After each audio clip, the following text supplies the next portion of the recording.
torture Craig because I'm still sore from yesterday. So, yeah, we're excited to be here again with you guys. So I'm going to let Craig walk you through the warm-up, and then I will walk you all through each of the exercises that we'll be doing today. You want to tell them what equipment they need? You'll be needing some equipment. Sorry. I got the hungries. So we're using this, and you don't have to use this thing because probably none of you have it at home. But if you want to grab a magazine, a book, it's something that we're going to be balancing on your back during a plank. It doesn't need to be really that heavy. You'll see more once we go through that. And then it looks like Craig has a set of dumbbells here, 10 pounds. So if you have dumbbells at home, let's go ahead and use them. If not, a gallon jug is pretty dang close to that. You can also use soup cans. And that looks like it, huh? Yeah, that's okay. all. Now we'll do the warm-up. All right, so we're going to get away from our hip flow today, and we'll just kind of go through a couple more body weight exercises to get us prepped for today's workout. So we're going to start with just some body weight squats. All right, so feet about shoulder width apart, squatting down, and we'll go for about 10 of them. Just getting those legs, those glutes warmed up a little, because today we'll be doing a little bit of a squat with a press. So this is just a good intro, warm up. Go for about 2 more, be roughly 10. All right, and then we're gonna get our core and kind of our balance warmed up a little more. So we're gonna do a standing crunch. So bring that knee to your opposite elbow. We'll go for about 10 on each side. So we're basically getting a crunch here, working that core, but we're standing on one leg every time. So we're working that balance as well.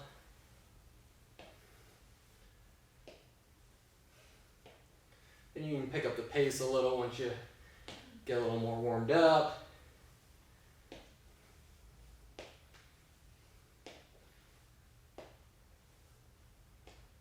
All right, it's roughly 10 on each side.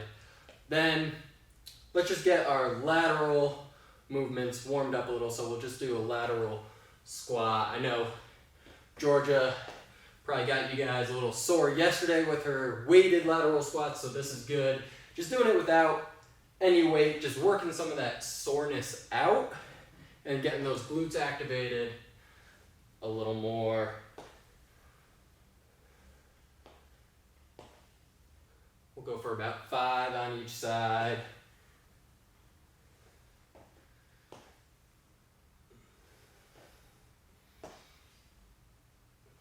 All right, let's do one more for good measure. All right, and then let's pop on the ground. We're gonna do some windshield wipers just to open up those hips a little more. So feet a little wider than shoulder width apart, those heels on the ground. And we're just gonna rock our knees to the right and then to the left. Just getting good range of motion through our hips.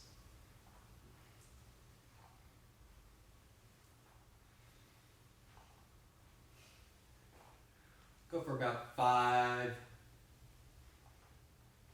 in each direction, so we'll call it there. All right, and then open up those hips a little more.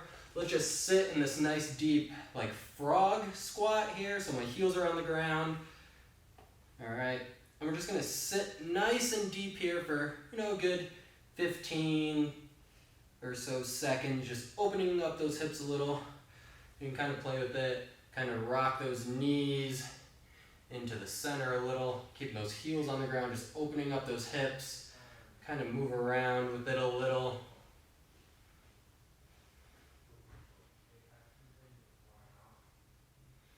All right, and then let's pop back up. Last one, I just want to do some RDLs, get those glutes warmed up a little more, and a nice little stretch in the hamstrings. So I like to have those hands slightly behind my head, hips back, keep my back straight, hips forward, hips back, hips forward. We'll go for about 10 here. So a little bend in the knees.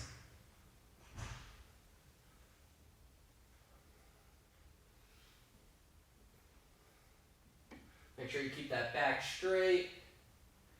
And those hips go all the way back, all the way forward. There we go. We'll go for about 2 more here.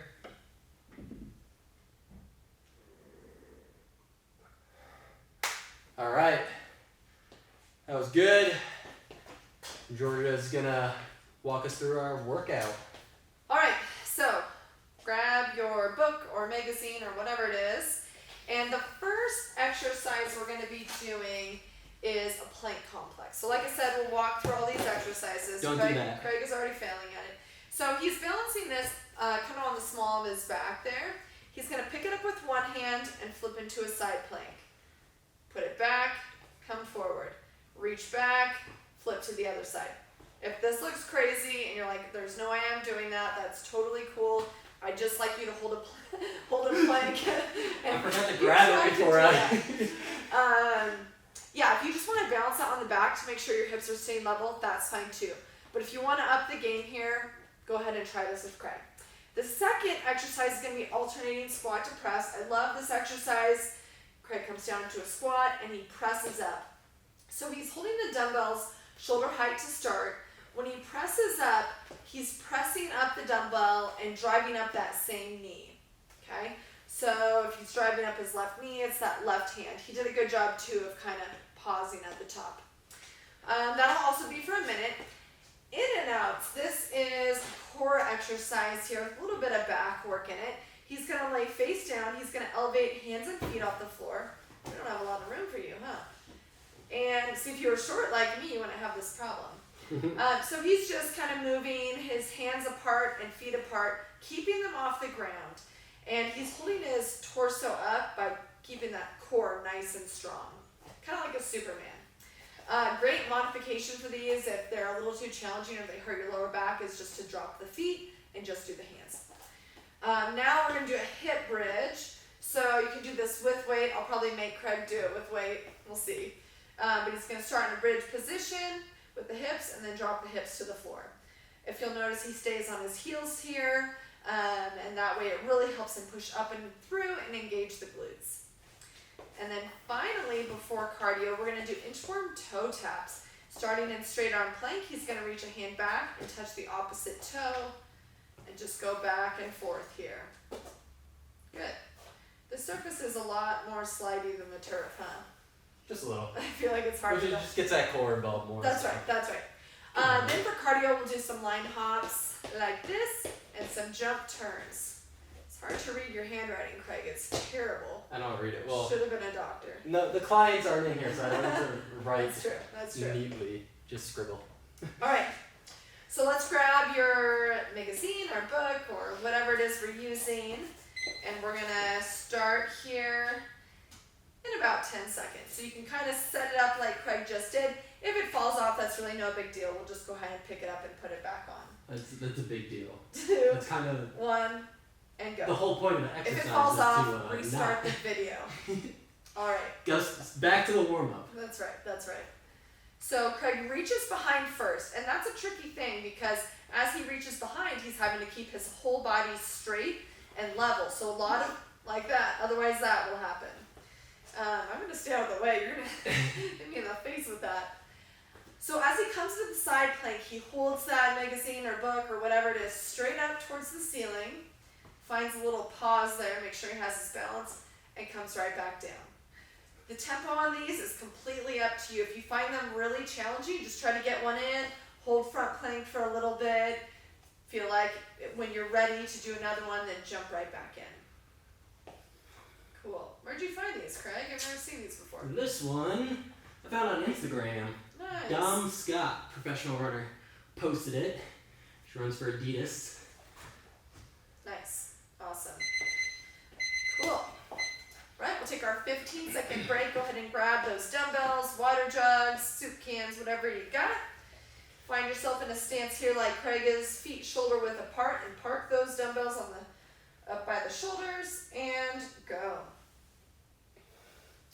So starting with the squat, you really want to make sure you're sitting back into it. So you can bring the weight kind of into your heels, into the heels of your feet. That way you're not rocking forward. If that feels uncomfortable or if you're truly off balance, you can always do it over some type of step or seat just to make sure you don't fall back. As you press up, like Craig is doing here, you can challenge yourself to get up onto one leg. If that balance isn't working for you, a really easy way to modify this is just to add the press. So you do the squat, add the press, just like that. And then, like I said, that stepping to one leg is that added extra challenge there. Then I like finding that little pause at the top just to make sure we're balanced, make sure we're strong. And then Craig, if you want to give him a side view real fast, you want to make sure that weight is right up above the head here. So he presses, that weight comes directly overhead. Good. Perfect time. All right. So now go down to the floor. If you have a mat, you can use it. Go ahead and lay down, hands forward. And you want to engage your core to raise your hands and, if possible, your feet off. Go ahead and begin. So Craig is really doing a good job of staying slow and controlled through this, just moving his feet and hands away and bringing them back. Modifications, kind of like we talked about, if you want to rest the feet and just do the hands, that's fine. Another great modification is if you just want to come to resting, then up, extend out, back to resting. If you need that little pause there. I would say only add that in if you feel like maybe your back's hurting, you're not able to get that core to be in control. But if you feel like that core is strong and it's burning in there, keep going with it. Got about 20 seconds left. Good. Craig is also doing a good job of keeping his neck in line. We want to make sure we're not cranking up on that neck, adding any strain there. Good. Almost done. 3, 2, 1, and done. Beautiful. All right, so now we're going to get set up for hip bridges. So he's going to plant his heels into the ground. And we're going to go here in 5 seconds. 3, 2, 1, and go. So I like to start these out. Every time I come down to the ground, I tuck that tailbone to make sure my low back is pressed into the mat. This is going to make sure you engage your core. With the core engaged, pressing up and through and really squeezing the glutes at the top. This is all about the core and glutes working together to raise the hips up. If you need more of a challenge, Craig looks like he needs a lot more of a challenge, so I'm just going to give him a weight. He's going to say, what is that? That is a very important What is this? So you can set the weight at your hips, giving you a little bit of resistance. If you really want to get creative and you have bands, you can also use bands to push against there as well. And you can use a pretty heavy weight. We have people do this with the barbell, with some added weight. Yeah. Usually their shoulders are a little elevated. Yeah. But if you have a 45-pound weight, Totally fine. Yep. Awesome. All right, 3, 2, 1, and done. Good. All right, we will set up for our last exercise before cardio, inchworm toe taps. All right, so Craig is going to get into a straight arm plank. And ready, and go. So he's reaching back, and I don't know if you guys remembered, if any of you did the workout with me, I think it was last week where I did these. I had a hard time because my hamstrings are very inflexible. So drive the hand as far as you can. The goal is to touch the opposite toe, but if you can't get there, that's okay. But do know that over time, even in just a minute, they might loosen up to the point. So keep trying to reach those toes. Good. Getting that heart rate up right before cardio, which is excellent. Craig's going pretty quick with these. You set your own tempo, whatever challenges you and gets the heart rate up. Should have had you hold dumbbells for these too. they're getting a little sneak peek. That's right. You should have tucked your shirt in. Keep this PG, Craig. All right. 3, 2, 1, and done. Awesome. Okay, so we're going to start with line hops. We're just going to use a line in the dojo that Craig is going to be able to see. Probably Imagination. Or imagine it. Doesn't matter. Some people like to put a piece of tape down, a towel, whatever. And we are going to start right now. So Craig is hopping laterally side to side. Nice soft landings. got a marker on the floor that is nice, you can make sure you're very accurate. That you're tapping, you're not going all over the place, going crazy. Good. You gotta reset that. This is also a good time. You know, this workout had a couple things that really get the core. So this is a great time to check in with that core. We've been working it that whole set. So give that tailbone a tuck. Keep that core really strong so it can help control this movement. It's a sneaky way to get the core to work. Feel like your core's engaged? Oh yeah. Should I give you some dumbbells? Do you want to hold on to some dumbbells? Those would be pretty heavy. Bouncing back and forth. All right. The arms were tired after the squat press and then going into the in and outs. It was hard. It's Holding hard those arms up. Hard for runner arms. 3, 2, 1, and done. Excellent. All right, jump turns. Ready and go. Good. So these are called a couple different things. Craig calls them jump turns.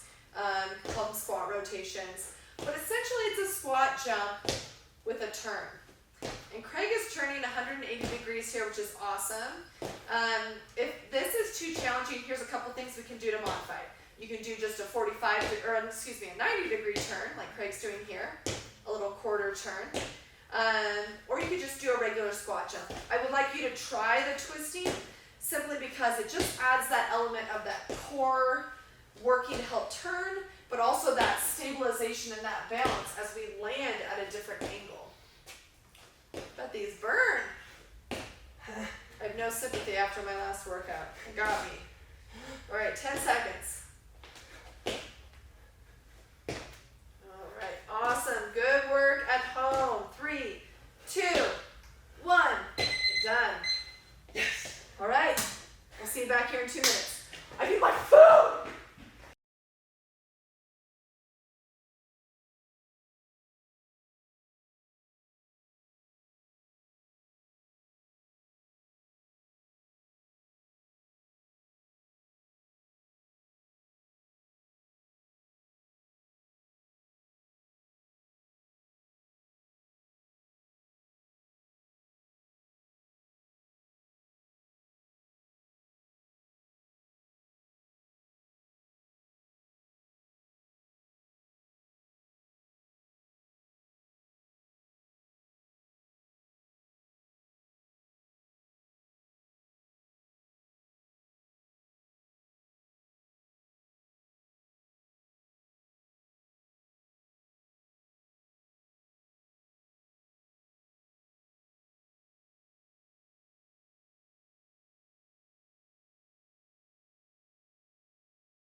All right, we're back.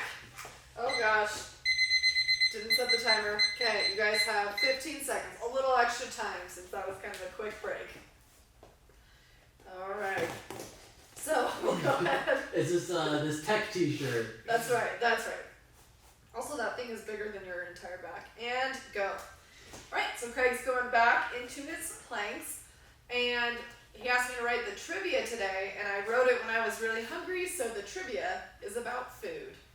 So first question, Craig. Actually, the first two are going to have to do the same food product. It is a food product, the only one that does not rot. Sugar. Unless it gets wet. It has sugar in it. Honey. Honey. Yep. So they found honey up to 3,000 years old, and it's fine. How cool is that? So I think the same thing goes just for like sugar. As long as sugar doesn't get wet, it basically does not go bad. Huh. Interesting. Which is obviously like basically what honey is. Right. So bees have to visit how many flowers just to to make 1 pound of honey? And I'll let you think about that on your break. So a pound of honey. All right, you are good. All right, guys, let's get set up for those alternating squat to presses. So grab those weights. Get set on those, raise those weights up. 3, 2, 1, and go. 5,000. No, quite a bit higher. 10,000. Way higher. 100,000. Way higher. 1,000,000. 2 million. Wow. 2 million flowers have to be visited for 1 pound of honey, which is pretty incredible. So with that in mind, if bees were paid minimum wage for their labor, how much would a jar of honey cost? So probably less than a pound, just like maybe a mason jar. Minimum wage? Geez, I don't know. $5 million. Oh no, a little cheaper. You get a bargain. It's 182,000. Okay. So that's just to give you a look at how much work goes into 1 thing of honey. All right. So those look good. Keep maintaining that balance at home. Find that pause at the top. Give Craig a couple more seconds here. Then we'll be done. Is that? I don't know. That's crazy. That honey takes that much. So, how many bees are in like a hive? Like in a? I'm not sure. Are these wild bees or are these like farmed? I did So not assuming look if into they're it. farmed, A little bit different. they're probably more 5 seconds. more 4. productive. That's true. That's true. And go. Maybe they're just taking an average. Probably. And then I guess there's a lot of honey that has stuff added to it too, so it makes sense why there's not like that much pure honey produced. You know? Yeah. Okay, off the bee thing. There is evidence of a recipe for soup, the oldest evidence for it. How long ago is this recipe from? You want a date or how many years ago? How many years ago? 2,000. No, more. 4,000. More. Continue that pattern. 6,000. Yes. Yes, about 6,000 years ago, and it called for hippo and sparrow meat. Hippo? So How are they? Hippos are dangerous. How are they getting hippo meat? I don't know, and it seems like it would be really fatty, I would think. Or maybe I don't know, they're a lot of muscle too. All right, excellent. Okay, we'll get set for those hip bridges. Don't look at my trivia. Okay? Don't cheat. All right, It's only like a foot away from my head. let's I'm try. absorbing the knowledge. 3, 2, 1, and go. All right. So the pound cake. The name is from the original recipe, which contained a pound of what ingredients in the cake? Butter. Butter. A pound of butter. I got it. No, You have to. there's more. Oh, butter, egg, flour. Holy cow, Craig. What else did would look at go? this, didn't What you? else would go into a cake? An ingredient that might not rot, according to you. Sugar. Yep. Sounds like a very unhealthy cake. But yeah, that's why it was called a pound cake. But I kind of like that. Whoever made it was just like, let's put a pound of everything in Just it. making a giant cake. Just a giant. Pound of everything. Yeah. When Well, was that? Like that had to. probably a long time They're ago. probably using like a big like stone oven. Yeah. Or, like, obviously not like a conventional Yeah. modern oven. Awesome. All right. So let's get set for those inchworms. All right. Position ourselves in that straight arm plank. 2, 1, and go. Good. All right. Okay. So yesterday, Craig made fun of the correct way to say Appalachian, which is Appalachian.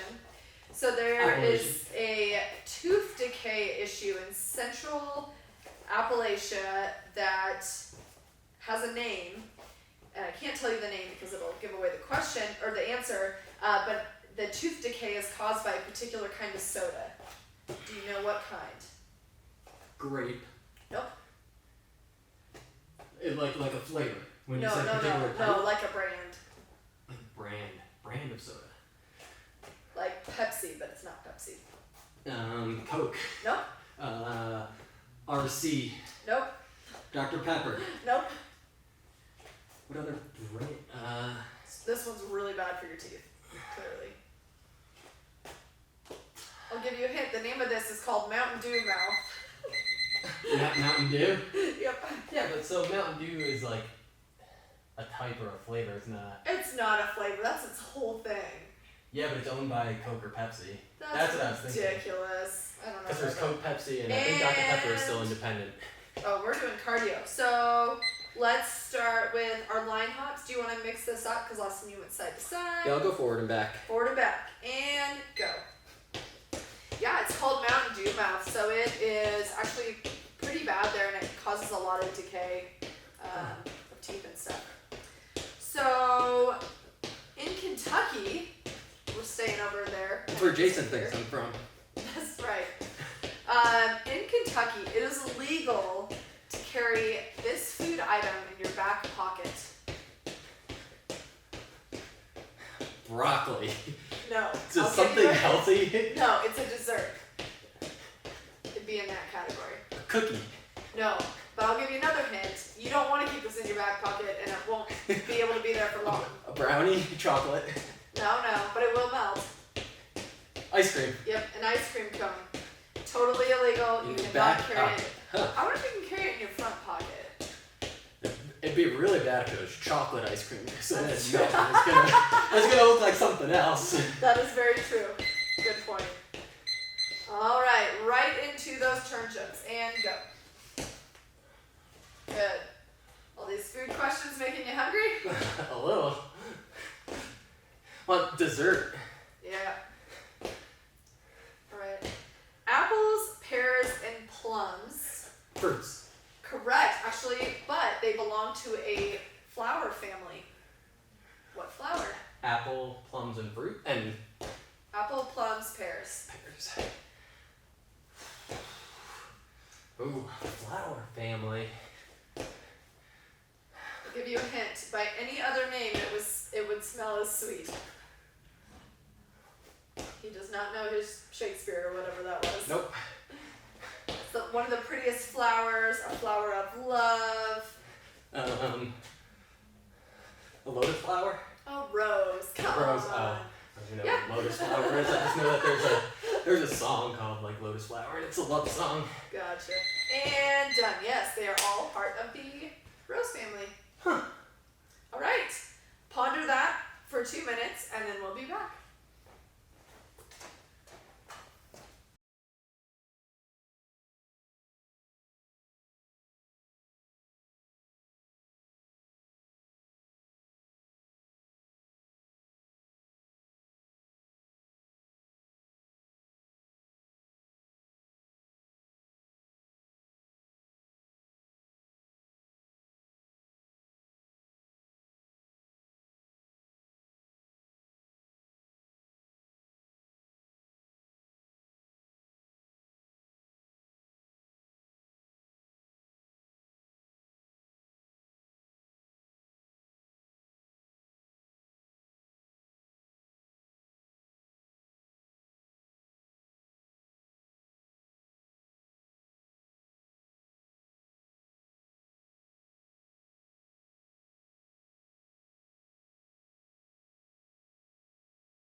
All right, you guys ready for that last round? Whew. Barely. Oh boy. All right. We'll get set up here. Got some more food trivia on the way. I can't wait to eat. Yep. 3, 2, 1, and go. All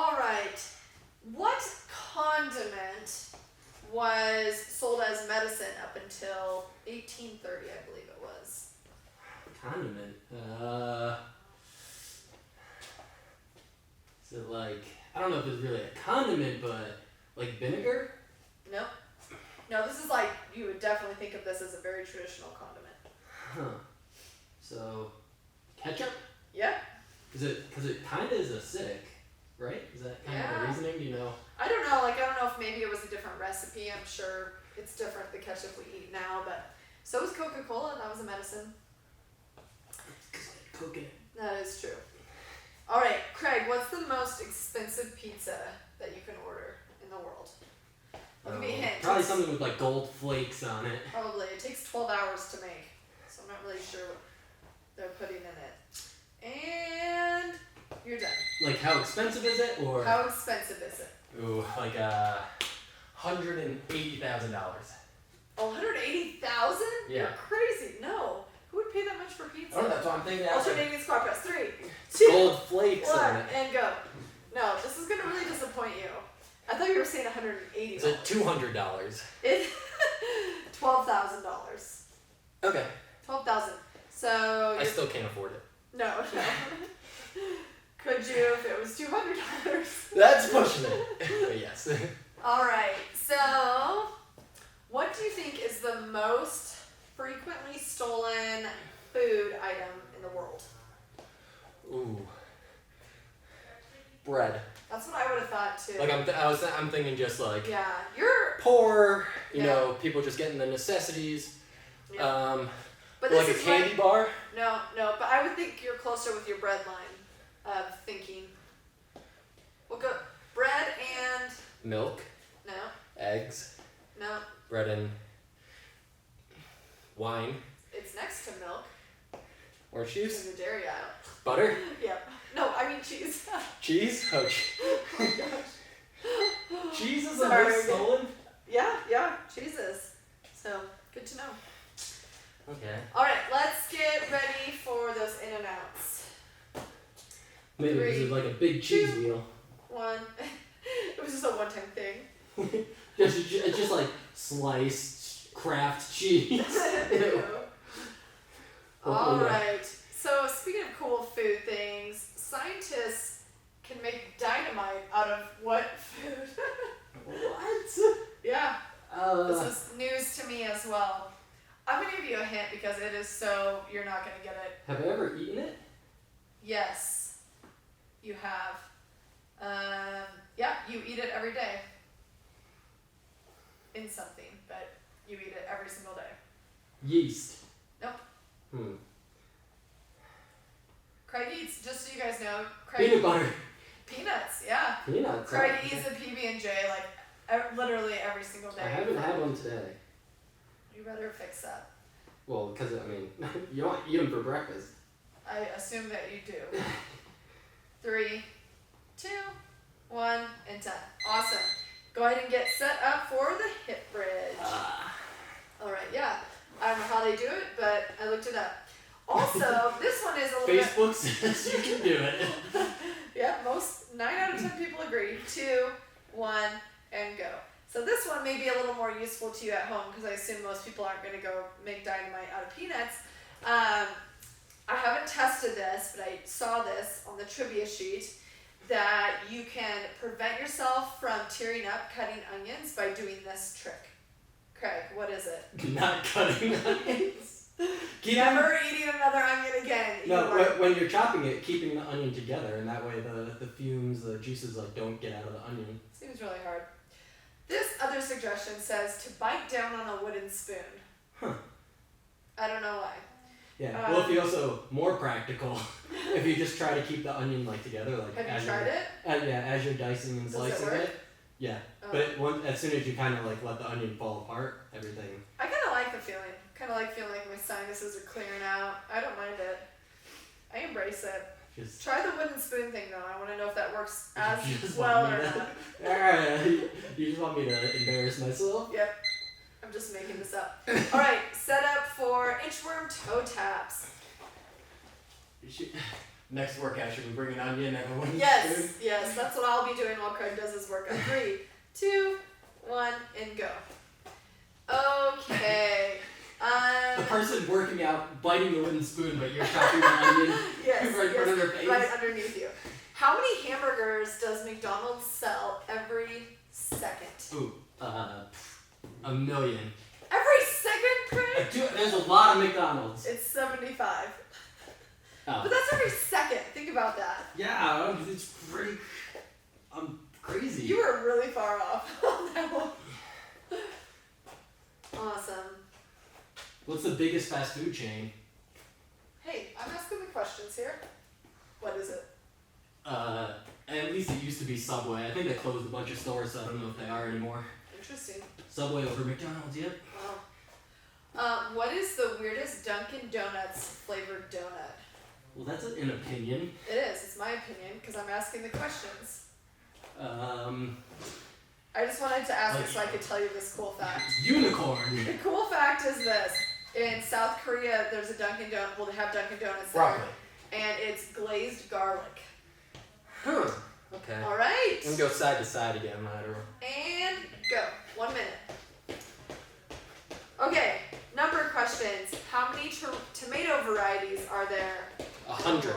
More. 200. 10,000. Actually, over 10,000. Very cool. What do you have? You have ketchup and you have Heinz. You have Hunt's ketchup? Are they counting those? Heinz. No, they're not counting those, Craig. How many types of pasta do you think there are? Oh, like the different like spirals and Yeah, like yeah. spaghetti and ziti and Yep. You have to name them all. there's gotta be 123. More. 223. More. 1,000. Less. 500. Less. More. More. 600. Yep. Just over 600. Which is pretty insane. 3, 2, 1, and done. Awesome. Let's go right into those jump turns. And by let's, I mean let's let Craig and you guys go right into those jump turns. Alright, how about varieties of apples? Oh.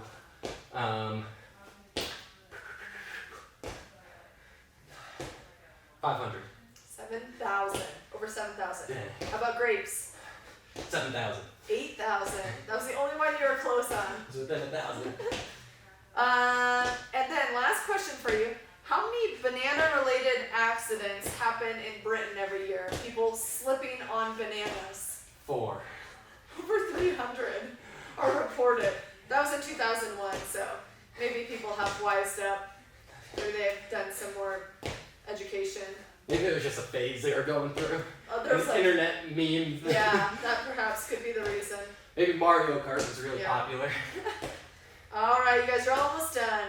3, 2, 1, and done. Oh, Awesome job, Craig. not touching me. Awesome job to you guys at home. Thanks for joining, and Yeah, we'll thanks, see guys. you tomorrow. See ya. Yes.